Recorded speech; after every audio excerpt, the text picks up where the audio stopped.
مولاي صل وسلم دائما sallallahu alaihi wasallam. Ibn Majah menceritakan bahwa Nuaiman ini pernah suatu waktu diajak oleh Sayyidina Abu Bakar pergi ke negeri Syam. Negeri Syam itu di mana? Seperti yang diceritakan tadi, antara daerah Suria, Lebanon, Yordania, kemudian Palestina. Daerah seperti itu. Umumnya orang Quraisy pada masa itu mereka memiliki rihlah berdagang, membeli dagangan ke Syam, kemudian dijual lagi di kota Makkah. Ketika itu Rasulullah SAW didatangi Abu Bakar. Abu Bakar mengatakan kepada Rasulullah, "Ya Rasulullah, saya mau izin ya Rasulullah." "Mau apa?" "Saya mau ajak dua sahabat kamu ini ikut berdagang ya Rasulullah." "Siapa?" kata Rasul. "Nuaiman." Kata Rasulullah SAW, "Nuaiman kamu mau ajak? Mau ngapain?" "Biar seru-seruan aja ya Rasulullah." Kata Rasulullah, "Ya sudah, saya izinkan kamu bawa Nuaiman." Ketika itu Sayyidina Abu Bakar membawa Nuaiman sama satu sahabat namanya Suwaibid ibn Harmalah. Siapa namanya? Suwaibid ibn Harmalah. Ini sahabat Rasulullah SAW yang memiliki sifat yang berbeda-beda. Kalau Nuaiman ini aneh. Pernah Rasulullah SAW dibawain makanan banyak, dikasih Rasulullah, dikasih sahabat semua. Semuanya sudah makan, tiba-tiba si Nuaiman ini, sahabat Nabi Nuaiman mengatakan kepada Rasulullah, "Ya Rasulullah, ini yang penjualnya, tolong kau yang bayar ya Rasulullah." Makanan udah habis. Makanan udah habis, Rasulullah SAW bingung, saya yang bayar. Akhirnya Rasulullah katakan kepada sahabat, "Ayo keluarkan uang, kita patungan, kita bayar." Rasulullah aja mainin, apalagi kita orang. Sallu ala Nabi Muhammad. Nuaiman diajak Sayyidina Abu Bakar. Kata Rasulullah SAW, "Benar kamu mau ajak Nuaiman?" "Iya ya Rasulullah." Diajaklah. Diceritakan dalam riwayat Ibn Majah, diceritakan juga di dalam Syiar A'lam Nubala, diceritakan juga di dalam Musnadnya Imam Ahmad bin Hanbal, dalam riwayat Imam Ahmad bin Hanbal. Maka diceritakan Nuaiman diajak oleh Sayyidina Abu Bakar. Sesampainya di negeri Syam, semua dibagi tugas. Fulan bin Fulan kerjaannya ini, Fulan bin Fulan kerjaannya ini, semua memiliki kerjaan. Nuaiman tanya, "Wahai Abu Bakar, kerjanya saya apa wahai Abu Bakar?" Kata Sayyidina Abu Bakar, "Kamu mau ngapain terserah kamu wahai Nuaiman. Yang penting kamu ikut saya," kan. Kemudian satu di antara mereka namanya Suwaibid ibn Harmalah tanya oleh Sayyidina Abu Bakar, "Wahai Suwaibid, kamu mau kerjaan apa?" Kata Suwaibid, "Terserah kamu wahai Abu Bakar." Kata Sayyidina Abu Bakar, "Kamu menjaga makanan, karena saya tahu kamu ini adalah orang yang senantiasa menjaga amanah." Suwaibid ini kalau disuruh maju dia maju, disuruh mundur dia mundur, disuruh ke kanan dia ke kanan, disuruh ke kiri dia ke kiri. Orang yang ikut aja. Kalau Nuaiman beda, disuruh maju dia ke belakang, kasih sen kanan ke kiri belok. Nuaiman itu orang yang berbeda. Maka Suwaibid mendapatkan tugas, semua mendapatkan tugas kecuali Nuaiman. Sehingga ikhwani, apa yang berlaku, apa yang terjadi, Sayyidina Abu Bakar pergi sibuk dengan kesibukannya, sehingga datanglah waktu siang. Nuaiman sudah lapar. Nuaiman cari makanan. Dia nggak punya uang, diajak Sayyidina Abu Bakar tapi tidak diberikan uang. Sehingga dia cari-cari makanan. Dia tahu Suwaibid yang jaga makanan. Dikatakan, "Wahai Suwaibid, saya mau makan, berikan kepada saya satu roti saja. Yang terpenting apa? Saya makan sekarang, saya sudah lapar." Kata Suwaibid, "Ya Allah Nuaiman, kita tunggu Abu Bakar saja sehingga dia datang, karena ini amanat. Amanat dari Abu Bakar, saya tidak boleh berikan pada siapapun kecuali atas izin Abu Bakar." Kata Nuaiman, "Kasih saya makanan, kalau tidak saya bikin masalah sama kamu." Merah wajahnya Suwaibid, karena dia tahu jangankan saya, Rasulullah aja dimainin. Bingung, apa yang harus saya lakukan? Akhirnya Nuaiman bilang, gampangannya aja, kata Nuaiman, "Kamu kasih saya makanan, atau kalau tidak saya bikin masalah sama kamu." Bingung Suwaibid, pikir panjang. Setelah itu dia katakan, "Ya sudah Nuaiman, saya tetap mau jaga amanah Abu Bakar, karena saya takut ini adalah perintahnya Allah, perintahnya Rasulullah SAW, dan perintah daripada Abu Bakar sahabatnya Nabi." Kata Nuaiman, "Kalau memang begitu kamu maunya, ya sudah, berarti kamu ngajakin berantem sama saya." Nuaiman pergi ke pasar. Dia cari-cari tempat penjualan hamba sahaya. Dia lihat-lihat beberapa hamba sahaya. "Ini berapa harganya?" "Ini katanya 10 qalanis." "Ini berapa?" "Ini harganya hitungan orang zaman dahulu, kita sih hitung seperti dirham, berapa ratus dirham gitu, 200 dirham. "Yang ini berapa?" 300 dirham. "Yang ini berapa harga hamba sahaya?" 300 dirham. Harganya antara 300, 200 sampai 100. Kemudian Nuaiman mengatakan kepada penjual hamba sahaya tersebut, "Saya punya juga hamba sahaya, tapi saya jual cuma 20 dirham saja, murah." Katanya, "Apa benar ada hamba saya harganya segitu?" "Iya, karena dia punya aib, ada kekurangan." "Apa?" "Nanti kalau kalian tangkap, dia bakalan teriak, saya ini bukan hamba sahaya tapi orang merdeka." Akhirnya semua orang berkumpul mau beli. Ini Nuaiman sama Nuaiman diajak ke Suhaib bin Harmalah tadi. Kata Nuaiman, itu ada orang yang berdiri sedang menjaga makanan, itu hamba sahaya saya, tangkap saja. Oh baik. Diberikan uang 20 dirham, dimasukkan oleh Nuaiman ke kantongnya, kemudian Suhaib ditangkap. Ketika ditangkap, Suhaib teriak, saya bukan hamba saya orang merdeka. Maka orang-orang tersebut mengatakan, saya sudah tahu kekurangan kamu. Ini memang kekurangan kamu, memang kamu, tapi saya tidak perlu dengan budget kamu, yang penting kerjanya kamu. Ya kan hamba saya untuk apa? Untuk kerja, mau dia ngomong apa, mau ngomel terserah, yang penting dia mau kerja. Akhirnya ditangkaplah Suhaib dan dijual di pasar. Nuaiman punya uang banyak ini. Dia beli makanan, dia beli minuman, dia beli hadiah buat Rasulullah. Dia beli macam-macam di negeri Syam ini. Waktu itu adalah superpower, adidaya Romawi.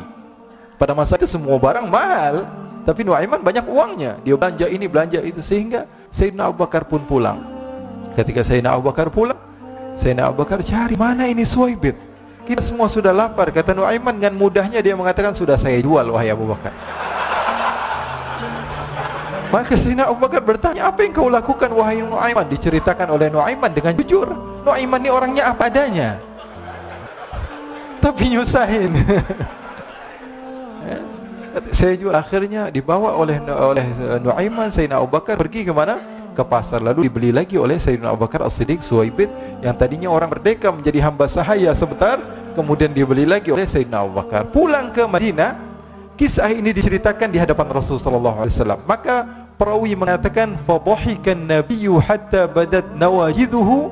Ketika diceritakan kisah Nuaiman tersebut dengan Suhaib, Rasulullah tertawa sejadi-jadinya sehingga gigi geraham Rasulullah SAW nampak di wajah mata para sahabat. Sehingga perawi lain mengatakan, 1 tahun berlalu Rasulullah, setiap ada tamu yang datang kepada Rasulullah, Rasulullah akan ceritakan kisah Nuaiman menjual Suhaib tersebut. Jadi ada ikhwani, jangan kalian kira Rasulullah SAW itu hidup di satu masa sahabat-sahabatnya itu seperti ustaz-ustaz yang khusyuk, yang kayak Habib bin Ais ini banyak. Bahkan ikhwani, mungkin di akhir karena masanya sudah habis, pernah suatu waktu Rasulullah SAW didatangi asyraf, delegasi dari beberapa negara yang ingin mengenal apa itu agama Islam. Sehingga mereka datang kepada rumah Rasulullah SAW membawa unta, kendaraan yang ketika itu kendaraan yang paling mahal mereka miliki, untanya yang paling mewah. Diikat di depan rumah Rasulullah SAW. Tamunya pun masuk, duduk bersama Rasulullah SAW. Di depan rumah Rasulullah SAW ada beberapa sahabat. Ada Sayyiduna Hamzah, kalian tahu Sayyidina Hamzah adalah orang yang pemberani. Ada Sayyiduna Umar, kalian tahu Sayyidina Umar adalah orang yang pemberani.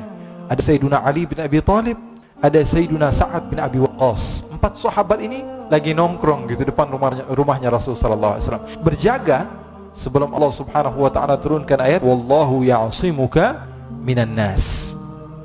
Ketika mereka sedang asyik duduk, tiba-tiba Nuaiman datang. Ini Nuaiman kalau datang pasti bikin sesuatu yang aneh. Bahkan dikatakan tidaklah Rasulullah SAW dalam keadaan bersedih, kecuali Nuaiman datang Rasulullah akan tersenyum. Jadi sebagian sahabat itu senang kalau sudah Nuaiman datang, pasti Rasulullah bahagia. Tapi ketika itu Nuaiman datang, ingin duduk bareng Sayyidina Hamzah. Sayyidina Hamzah katakan kepada Nuaiman, bercanda begitu. Nuaiman, kamu lihat unta orang datang dari luar Arab ini. Lihat, kata Nuaiman, ini besar banget ini, badannya besar gitu. Dagingnya pasti banyak. Iya nih kalau kita sate enak nih ntar malam. Kata Nuaiman. Kata Sayyidina Hamzah, apakah kamu berani? Kata Nuaiman, saya berani aja asal kalian gak bilang sama Rasulullah. Kata Sayyidina Hamzah, benar wahai Nuaiman, benar. Akhirnya Sayyidina Hamzah lupa masalah itu, cuma bercanda-bercanda saja. Sayyidina Hamzah lagi asik sama Sayyidina Umar, Sayyidina Ali. Tiba-tiba apa?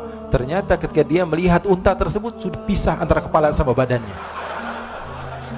Nuaiman mengatakan, wahai Hamzah, ini unta saya sudah potong, saya mau pergi sebentar, kalau Rasulullah cari saya, tolong jangan beritahu di mana saya. Nanti kalau keadaan sudah aman, mari kita nyate bareng-bareng. Ini ada yang seperti itu di zaman Rasulullah SAW. Maka dia pun berlari dan berlari mencari satu tempat supaya Rasulullah SAW dia selamat daripada Rasulullah SAW. Sehingga Sayyidina Hamzah bingung, ini kalau Rasulullah keluar gimana? Ada Hamzah Asadullah, ada Ali bin Abi Thalib, ada Umar, nggak bisa jaga kendaraan tamunya Rasulullah sallallahu alaihi wasallam. Akhirnya benar apa yang terjadi, ikhwani. Rasul sallallahu alaihi wasallam tamunya mau pulang. Ketika dia buka pintu, tamu melihat apa? Untanya sudah begitu. Maka teriak, "Wa naqatah, unta kami, wahai Muhammad. Baru mau kenal Islam, unta kami, kendaraan kami sudah dibuang." Rasulullah SAW lihat Sayyidina Hamzah, lihat Sayyidina Ali. Mereka nggak bisa ngomong, mereka hanya bilang apa? "Nu'aiman ya Rasulullah." Rasulullah perintahkan Sayyidina Umar, "Wahai Umar, sekarang kamu ambil uang, kemudian kamu gantikan, kemudian kamu berikan 2 kali lipat daripada harta unta ini, sehingga apa? Agama Islam tidak didengar dengan sesuatu yang tidak baik di luar sana." Akhirnya diberikan harta, diberikan unta yang baru dan diberikan harta yang lebih untuk orang tersebut, sehingga orang tersebut tidak menjelek-jelekan agama Islam. Kata Rasulullah SAW, dan sekarang waktunya kita balas dendam sama Nu'aiman. Nu'aiman ternyata berlari tempat yang jauh sampai hampir keluar dari kota Madinah. Dia dapatkan seorang sahabat Nabi yang hadir juga dalam peperangan Badar, namanya Al-Miqdad bin Al-Aswad. Siapa namanya? Al-Miqdad bin Al-Aswad ketika itu sedang menggali sumur. Ketika sedang menggali sumur, Nu'aiman datang. Nu'aiman katakan kepada Miqdad, "Wahai Miqdad, wahai sahabat Rasul, kamu orang yang hadir dalam peperangan Badar, kamu adalah orang yang hebat." Dipuji-puji sama Nu'aiman. Ada maunya ini. Akhirnya dia bilang, "Wahai Miqdad, tolong saya." "Kenapa wahai Nu'aiman, kamu ini kekasihnya Rasulullah, orang yang disayang sama Rasulullah. Kenapa?" "Saya ini sedang dikejar-kejar orang jahat. Tolong selamatkan saya. Saya pengen masuk ke dalam sumur, boleh atau tidak?" Kata Miqdad, "Siapa yang mengejar kamu? Pokoknya saya dikejar sama orang-orang. Kamu mau atau tidak selamatkan saya?" Kata, "Sudah, selagi kamu itu adalah sahabat Nabi, silahkan kamu masuk." Masuk akhirnya Nu'aiman ke dalam sumur tersebut. Lalu Nu'aiman mengatakan, "Wahai Miqdad," dia keluar lagi, "nanti kalau ada yang cari saya, tolong jangan beritahu saya di dalam sumur ya." Kata Miqdad, "Baiklah."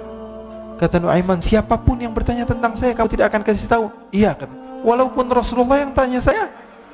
Katanya, "Mungkin Rasulullah datang ke tempat sejauh ini." "Iya, walaupun Rasulullah." Akhirnya masuk Nu'aiman. Setelah beberapa menit Rasulullah dan rombongan benar datang.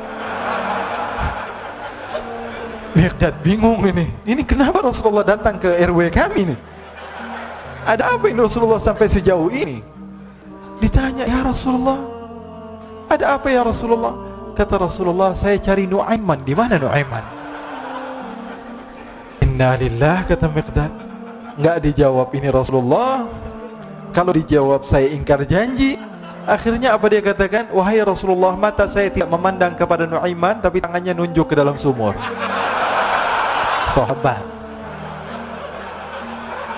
Apa dia bilang? "Mata saya tidak melihat kepada Nu'aiman, tapi tangannya nunjuk ke sumur." Akhirnya dibuka sama Rasulullah, Nu'aiman muncul. Kata Rasulullah, "Nu'aiman, kamu bikin malu saya, wahai Nu'aiman." "Ya Rasulullah, yang bersalah bukan saya, tapi orang yang mencari saya bersama kamu ya Rasulullah." Akhirnya Rasulullah nengok, siapa? Ternyata Nu'aiman sudah lari kabur. Sallu ala Nabi Muhammad. Kisah-kisah seperti ini sebenarnya banyak sekali ya. Ini menunjukkan kepada kita bahwa kehidupan Rasulullah itu begitu indah. Rasulullah SAW, kalau kamu mau menjadi orang yang baik, contoh Rasulullah. Mau menjadi bapak yang baik, contoh Rasulullah. Mau menjadi pemimpin peperangan yang baik, Rasulullah. Mau menjadi murid yang terbaik, contoh Rasulullah. Bagaimana akhlak Rasulullah. Mau menjadi suami yang baik, contoh Rasulullah. Dalam segala hal, apapun itu Rasulullah SAW adalah makhluk yang paling terbaik.